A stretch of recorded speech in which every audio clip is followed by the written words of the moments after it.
Voilà. J'espère que vous allez bien. Si vous allez bien, c'est bien déjà, tranquille de mon côté. Voilà, concernant la qualification du Mondial 2026, voilà, j'espère que mon pays, le Bénin, va se qualifier pour la première fois de son histoire, mais une chose qui ne serait pas facile, parce que dans cette poule, tous les adversaires sont de taille. Voilà, c'est serré. Le Bénin a 14 points, l'Afrique du Sud également. Je vous rappelle que l'Afrique du Sud avait 17 points. Donc, il a été sanctionné d'avoir aligné un joueur non reconnu. Voilà pourquoi ils ont retiré les 3 points. Je vous montre.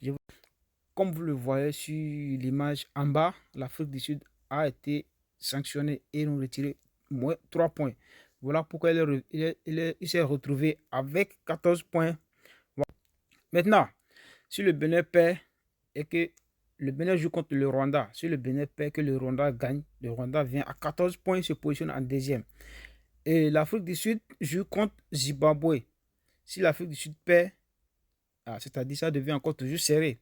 Donc il faut que, pour que le Bénin se qualifie, il faut qu'il gagne au moins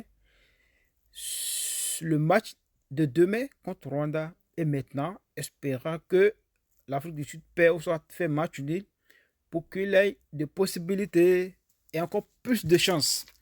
Voilà, l'essentiel est que ces deux matchs qui restent, il faut que le Bénin prenne des 6 points sans discuter et sans compter sur la défaite des autres. C'est ça qui est là. Donc, coûte que coûte, il faut que le Bénin gagne. Nous, on veut voir le Bénin gagner et se qualifier pour la Coupe du Monde pour la première fois dans son histoire. Et si le Bénin se qualifie, tout le monde est averti, la Coupe revient au Bénin. Voilà, c'est de ça qu'il s'agit.